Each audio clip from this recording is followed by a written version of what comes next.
Hey everybody, welcome back to 12 Days of Past, Present, and Future. This is like 12 Days of Trends with Daisy and Christy. And this is also going to be part of the Secret Not Secret Kid Club from the scrap party weekend I had just this last weekend.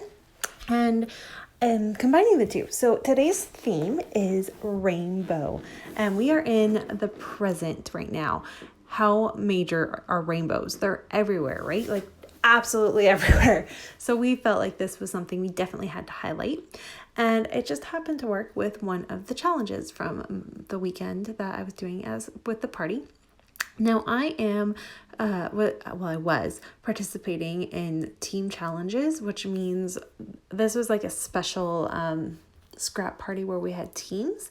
And the very first challenge was we each had to pick like something for a grab 5. And so there was 4 of us to start with. Our group started in a group of 4. So there was, I believe, stamping, which is the thing Christina gave us we had to do right away. And then we each got to pick one. I believe watercolor was Susan's. There was washi, which I believe was Carrie's. And oh my goodness, I have a list.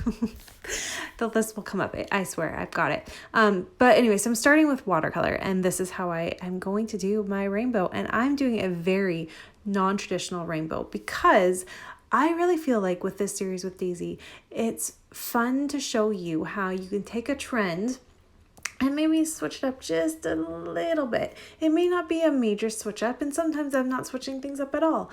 But I felt like this, which is, it's rainbow, and you really will see the rainbow effect in the end.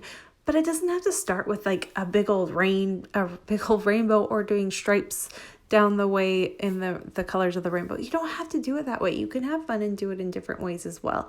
So that's just how I'm going to go about this. And you are watching me use my new Vicky Booten watercolors. I received this in my kit for this month, in June.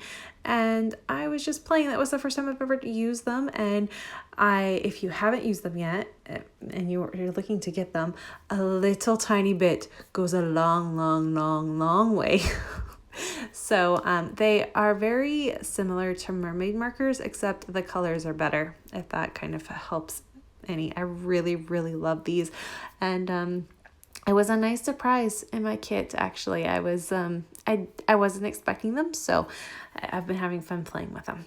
So yes, this is, and you're seeing me do a lot of the process. I kind of kept it in. It was one of those things where I was playing and kind of forgot I was recording. So you're seeing a little bit more of this watercolor process than normally I probably keep in my video. So just a little look into what I do and how I'm doing it. And yes, I'm using a toothbrush. I saw someone do this and I'm so sorry. I cannot remember the very first person that I saw do it, but it's the neatest idea and it makes the best like splatters all over the place. And I love the technique. So whoever came up with this toothbrush technique, you're a genius. Like, thank you. So yeah, I'm using all the colors: orange, yellows, blues, pinks. I used the pink is more the red because I have a hard time with red. It looks like blood, but I tried. And this is kind of the final look at it. I'm going to do a little bit. I'm showing you my red right now, the tiny bit that I'm using. But I really love the way it turned out. And the nice thing about using some clear packaging on top of it is when you mix it, even though you haven't mixed it into the color itself, you can kind of see what color it's going to turn into on top of it. That was really neat. I didn't know you could do that. So there's a trick if you're learning how to do watercolors. And now here comes in the stamping. Now I am using these stamps that were sent to me by Daisy, and these are Daisy's font. She created this awesome floral onto a stamp in Alpha. I love them, and I've received them a while ago, and I've kind of been hoarding them. I don't really have, you're going to see this. I literally only have StazOn, and it's so old, it doesn't stamp right. So I need to go buy some more, and I haven't yet, but I really need to. And I'm really excited. So that's how I'm going to get my stamping in. Another thing that just clicked into my head for the grab 5 was chipboard. And I just grabbed this fun little thing that says, I believe it says, take me somewhere. And that's going to be my chipboard. I don't use a ton of it. Just that little one piece kind of appears there. But I am going to do this popular trend, which is kind of like the color matching on the color. So this is a popular trend, but within a rainbow effect, you tend to see it. So I'm mixing it all together here. And I'm going to find a few word phrases, which was my take for the grab 5. That was my addition. And I'm just going to put them on the colors and make them all match together. And it's fun. It's fun to do stuff like this. It really helps you, if you have a certain color you struggle with, but it's in that color wheel, throw as much of it as you can on it. And because it's on the color, it's subtle, you don't see it. And I love that effect. It's a really neat trend going on right now. It's really fun. And then I'm just kind of going through some embellishments, seeing what I can find. And now I'm going to work on my stamping, and you're going to see, okay, complete amateur at stamping, you guys. I don't stamp. This is something that is way out of my comfort zone. It's not something I do. And I don't have a stamping block, and there's a bunch of stuff I don't have. And I just came up with the idea of using the top of my StazOn thing to be my stamping. And I just went ahead and kind of went with it. Again, my ink pad is so dry that it's barely showing up. But my idea is once I do get a new stamp thing, because I have to get one, I'm going to go back over it and just re-stamp it. And hopefully it's going to be a little messy, which is fine because this is a messy layout anyways. But you should be able to read it a little bit better than what I did. And then while I was doing that, I kind of came up with the idea of, to really highlight rainbow, to go ahead and kind of color in each letter in a different color. So I kind of did the, red, orange, Roy G. Vibb type thing, down all of the letters. Of course, there's not exactly the right amount of letters, so I think I added in a pink or something to make it all balance out. But the final result of this is really cool, except you can tell, again, that with the ink I had run out.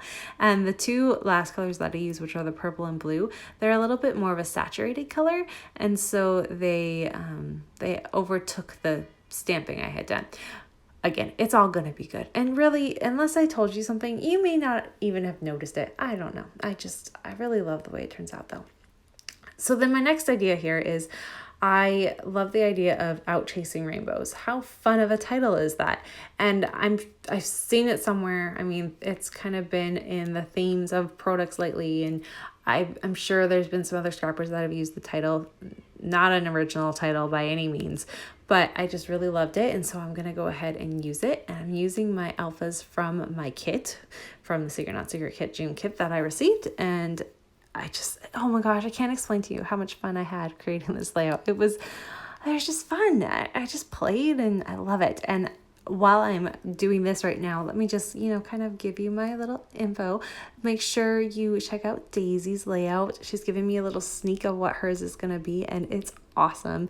Daisy and rainbows, it's like the perfect mix. So you're really going to love her layout. So make sure, if you haven't yet, head on over and check hers out, because it's fabulous. And we are, on to day 5 of the series. And though we're doing it by the week, I know it's dragging out a little bit in that aspect, but we're having fun and we're actually really enjoying doing it by the week. So we hope you don't mind either.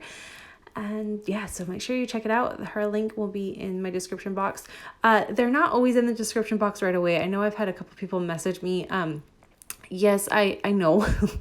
I can only do stuff in the description box when I'm on my computer, and that doesn't happen all the time. So sometimes I'm waiting for links, and sometimes I just haven't made it to my computer. So when I get the chance, I will. But please always feel free to leave me a message, kind of remind me, hey, you haven't done this yet. Can you please leave me the link? So, do that. Definitely message me if you don't see the links, and I'll try to get them to you if I've accidentally forgotten there. So for my photos, because this is just a fun and playful layout, I'm grabbing these 2 photos. I've had these for quite a while, just hanging out. They are from, I don't know, Jackson might be just 4 in these, maybe last year. Probably 4. He might even be 3. It's hard to tell because he's got glasses and a hat on and he's looking really cool. Pretty sure he's 4 though. And we just went out for a walk, just him and I. Nora would have been, pretty little still, and it was just a lovely day. We walked to the park. It was really special. And just because it was just him and I, not something we got to do very often. So I felt like it all fit in with the theme, and I really loved the way that the photos looked on the rainbow effect that I created with the watercolors there. And basically, other than that, this does it. I'm going to add a little bit, because I'm missing my washi. So I'm going to add washi. I add it in the very top, which you're going to see me do right now. So I add it at the very top left hand, and then I add it at the very bottom right hand. And I like the way that looks. It's super subtle, and it's in yellow, so that I've got a little bit touch of that going on there. I love it. I do tear it. You can see that. It's a really fun effect. And then for my little final bits and pieces, I kind of left this laid alone for a little bit and came back, what you're seeing me do now, to add the final touches. And I'm going to add a little green heart. I wanted one more pop of green. This word summertime, because even though I'm pretty sure this was in the fall, it was summer feeling, and we're in shorts and just it fits. I believe this is probably the end of the year last year, around June-ish, May or June. And then I just add these little corners in black so that there's another pop of black, and that's my layout. I love it. Like I said, please make sure to head on over and check out Daisy's layout, and I hope you enjoyed this one. We will be back a lot sooner because we have a layout due on Saturday for you for day 6 theme, and we'll see everyone then. There's a look at my final layout. Thanks everyone so much for watching, and I'll see you really soon. Bye.